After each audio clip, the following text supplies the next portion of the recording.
Now on 105.9 FM and streaming worldwide on the WMAL app. O'Connor and Company.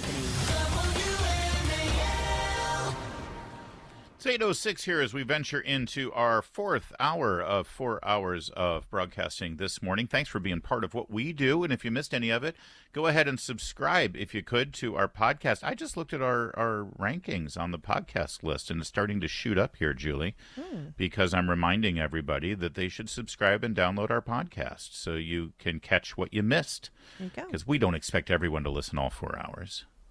Heck, I don't even listen all 4 hours. I couldn't tell you what we talked about at 5 a.m. No, Could you? Well, no, definitely not. See? So that's why I subscribe to the podcast, so I can remind myself. You know who does listen all 4 hours? Margaret Olohan. Absolutely. Absolutely she does. She, of course, the senior reporter at Daily Signal and friend of this program. She joins us now. Margaret, good to talk with you. Thanks for being here. Top of the morning to you, Larry.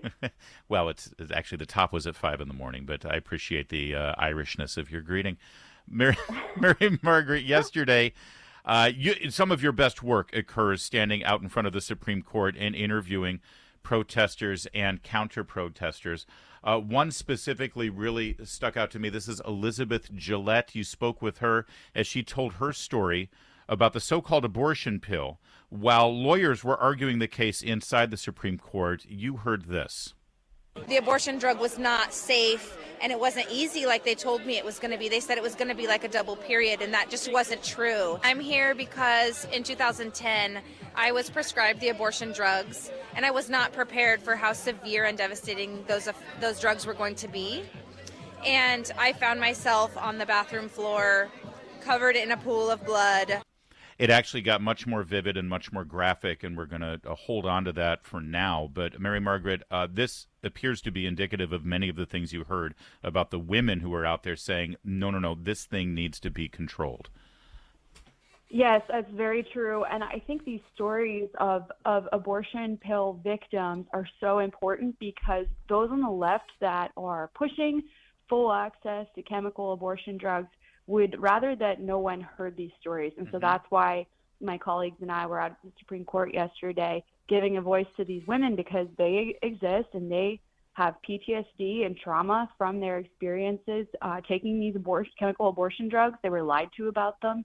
And now they deeply regret, many of these women, aborting their babies in this way. And they were out there at the Supreme Court to voice their own personal stories and to say we need more safeguards on chemical abortion drugs because those safeguards have largely been removed over the past decade, particularly during the coronavirus pandemic when Democrats kind of utilized the coronavirus so-called crisis to say we should take all restrictions off these abortion drugs so that women can access them more easily. You know, the lack of information women have about these abortion pills is really horrifying and dangerous, but it reminds me a lot of what's going on with the trans movement.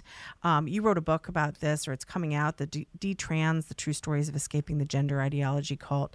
What is going on? So you cover this. What is going on with the medical community that refuses to communicate the risks associated with these very serious medical procedures or even drugs? And we see drugs also being used in the trans movement. It's such a good comparison that you bring these two issues together, because in the medical community, we've seen for a long time now, but it's becoming more and more prescient lately, we've seen that the medical community is more focused on ideology over science.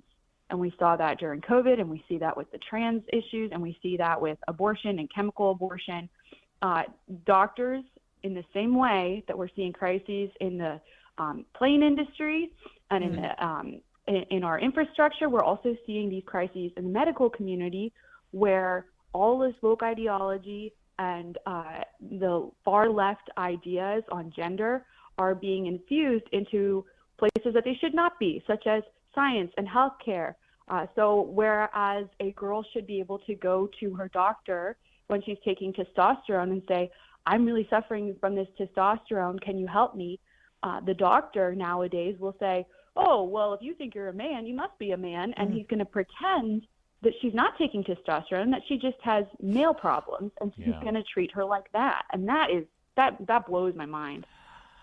The arguments that the Supreme Court heard yesterday, it appeared to be focused more on whether the doctors who are trying to challenge the FDA's ruling on the availability of the so-called abortion pill, whether those doctors had standing or not.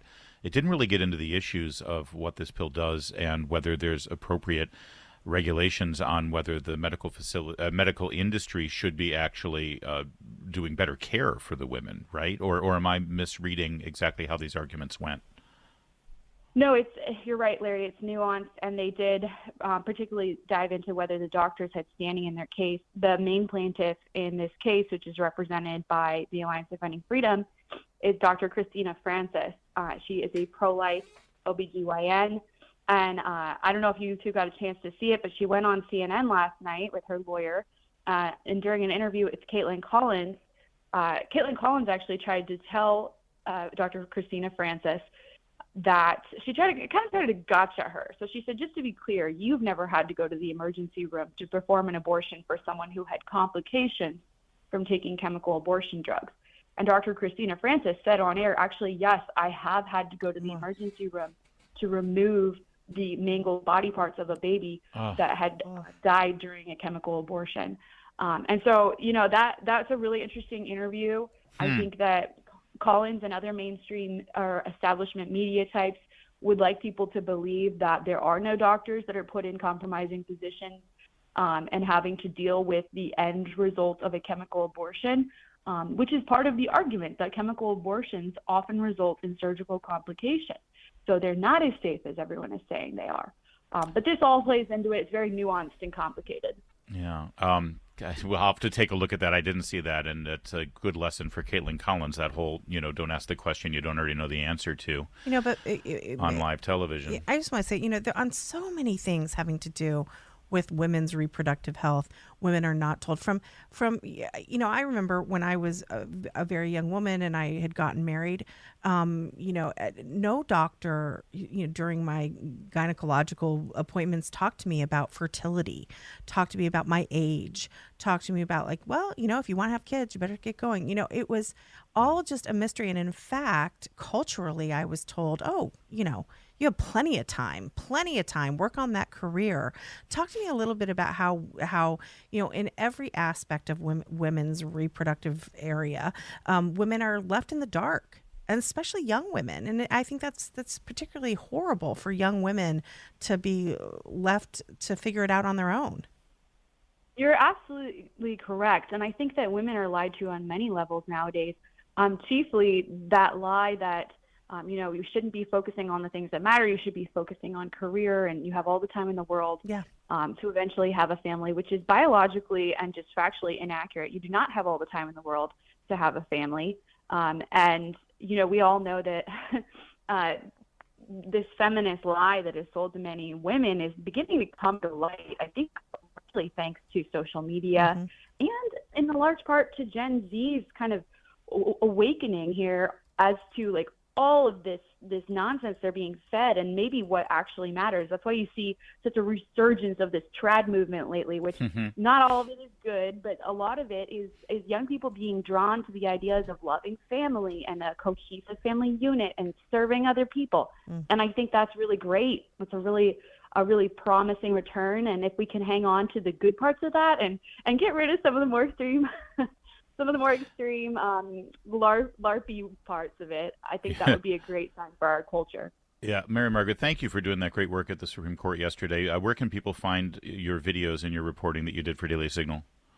You can find them all at dailysignal.com, on Daily Signal's YouTube, and on my Twitter, Mary Marg Olohan.